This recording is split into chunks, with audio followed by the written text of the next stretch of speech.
Let's try again. 2, 1. Okay, welcome back to TEVAtalk 2019 edition.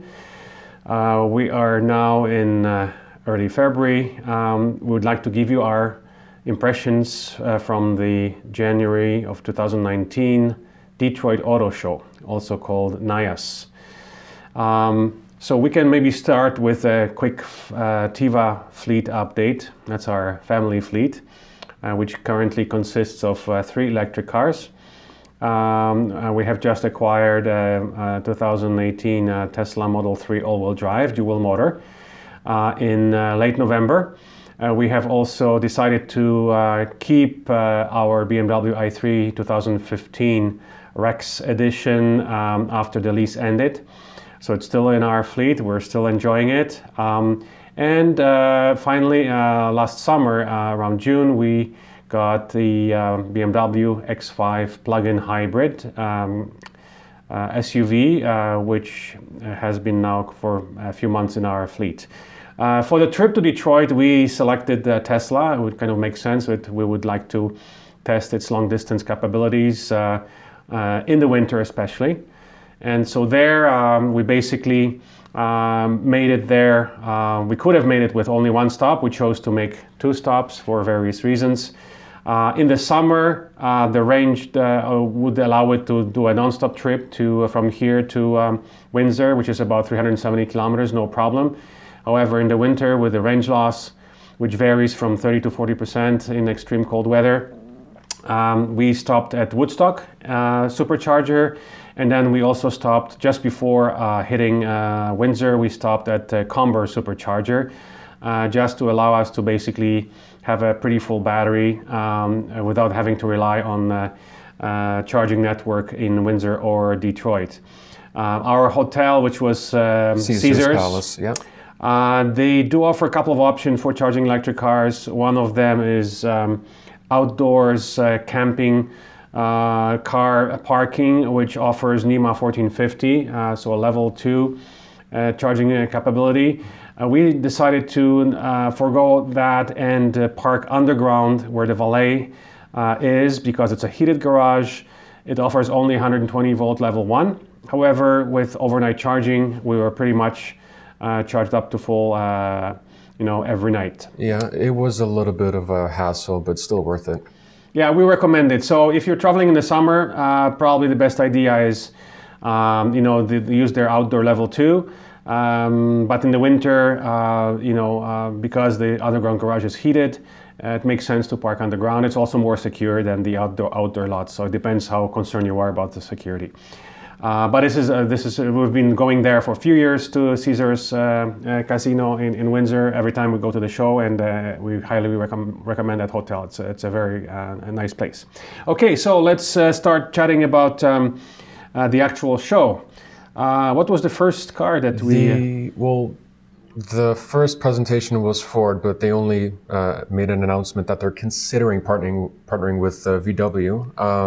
But the actual next electric car that debuted was the Nissan IMS concept. Yeah, so Nissan introduced the IMS concept, which follows closely the IMX concept previously launched. Another that was a crossover EV. The IMS is actually an electric sedan with spectacular specs. They mentioned that the car would have 115 kilowatt-hour battery, and what was the power rating? 483 horsepower, and the torque was 590 foot-pound. And they are promising that this car will arrive within 3 years, by 2022. Not only that, but also that they will have up to 7 new electric cars within 3 years. Let's hope that really happens. Talking about Nissan Group, Infiniti also launched their QX Inspiration crossover. It's full electric crossover. The unfortunate and quite embarrassing thing was that the crossover did not make it on stage for the presentation. It broke down on the way to stage. That was quite unfortunate. The actual car is quite beautiful. We'll show you the pictures and videos of that. So the car eventually made it on stage. This will be one of the first electric cars by Infiniti, again within 3 years, hopefully arriving here in our marketplace. Yeah, so the QX Inspiration concept basically just previews a new electric vehicle architecture that should be coming in 2022. Infiniti previously presented electric car concepts. This one seems to be a little bit closer maybe to production. And it also means that there's big pressure on Infiniti and Nissan both to introduce more electric models. Talking about Nissan, if we go back for a second, on stage next to the IMS concept was also Nissan Leaf E+, yep. With the larger battery pack. That was previously unveiled in Las Vegas at CES. Yes, and they said the car would have a range of about 360 kilometers. So the battery is like around 60 kilowatt hour battery, and it should be arriving at dealerships later this year. The pricing is yet to be confirmed, and we assume it's going to be similar to Chevrolet Bolt, Kona EV, or e-Niro. So it's going to be in the mid-40s most likely. I mean, the car will be coming to the Toronto Auto Show. So once we cover we'll that confirm show, the Canadian pricing at the show shortly, actually next week. Yep. Then there was another company that presented a bunch of concepts and upcoming electric cars. It's actually a Chinese company called GAC, Guangzhou Automotive Corporation. They arrived in Detroit for the 5th year in a row, bringing a whole lineup of their cars. There's 2 cars that were of interest to us. The smallest one, the smallest crossover called the GE3, full electric car. And also a slightly larger crossover, GS4, which was a plug-in hybrid. So the company is planning to finally arrive in North America by 2020, so next year. They already have offices in California and Michigan. Yep. So, and at the same time, besides their existing lineup, they showed a new concept called the N-Trans. It was basically a 3-row minivan concept, full electric as well. But that could be still years away. We're glad to see that they might be arriving here soon, next year, and with at least a couple of electric cars in their lineup. Next, we can mention, we talked about Ford. The biggest item during the Ford presentation was their new Explorer, which unfortunately will not be available as a plug-in. It will be, however, available as a hybrid. Even though its luxury brother, Lincoln Aviator, yep. Has been shown at the show. It's quite a nice vehicle. Production ready, should be arriving in dealerships later this year. It is available as a plug-in hybrid. All we know, again, the specs have not been revealed. We don't know the price, even though it's arriving in a few months. But it will be the most powerful vehicle in the Lincoln Aviator lineup with 450 horsepower. We estimate that based on the competition offering battery sizes in the teens and on the size and weight of the vehicle, that Ford will have no choice but to introduce a sizable battery for their plug-in hybrid SUV, meaning hopefully it'll be in a 12 to 15 kilowatt hour, but that's just our guess, of course. The official specs will be revealed hopefully in the next few weeks. We will inquire again about it at the Toronto show next week. To go back, so that was pretty much it for the launches and concepts. We will just mention quickly that some of the other companies were there with either with their electric cars that have been previously launched. So, for example, Kia was there with their e-Niro and Niro plug-in hybrid. The Soul EV was there too. But of course, the new Soul EV 2020 model, which has been totally redesigned, and it will be arriving with a large battery, 64 kilowatt hours. So basically the same as its brother e-Niro and another cousin Kona EV. We believe that that's a mistake on their part because they're competing essentially against each other. But instead they should have at least offered an option of a smaller battery, which is a 39 kilowatt hour battery available in other markets like Europe and Asia. Instead, they chose to bring in all 3 of those vehicles with the largest battery pack of 64, which means that the price will be high for those three. Hyundai announced the pricing for Kona EV that will be around 45.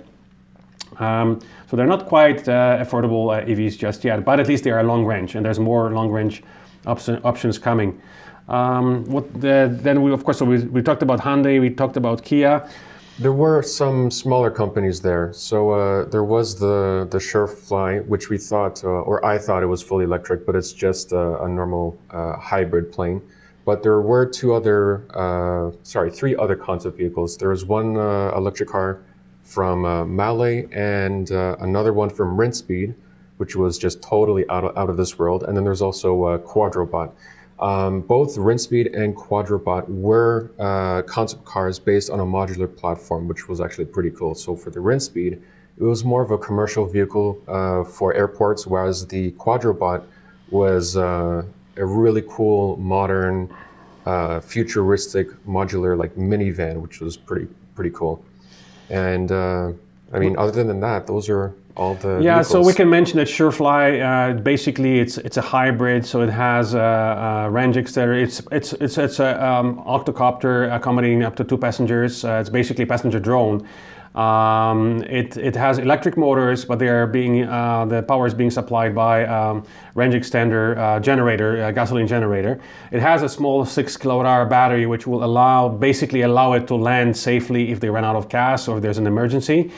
But it's not meant really to take off or be able to fly on electric power alone for any extended period of time. They mentioned that in their minds, the electric battery technology is not quite there yet for any extended flight time. So the other concept presented so far by other companies was shown to have a flight time of approximately 20 minutes, which is quite limited for now. So perhaps with advances in battery technology, once we have batteries that will be able to sustain a flight for 2 people of half an hour to an hour, then perhaps we'll see full electric flying concepts as well. Just a brief mention of Subaru. They were there. Yes. But we were disappointed to see that Subaru brought the Crosstrek.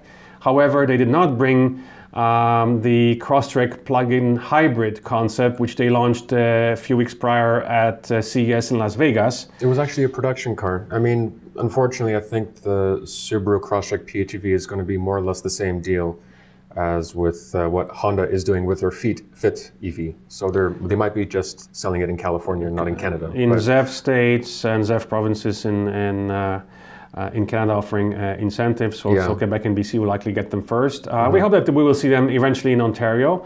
Hopefully. And just like with Prius Prime, it went first to those provinces and it arrived a few months later in Ontario. Hopefully, Crosstrek plug-in hybrid will arrive in Ontario in a few months.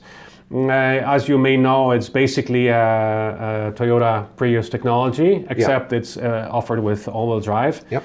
So Subaru took the technology from Prius for plug-in hybrid, where Prius is now available as an all-wheel drive. Most likely they used some of the expertise that from Subaru in that respect. Yep.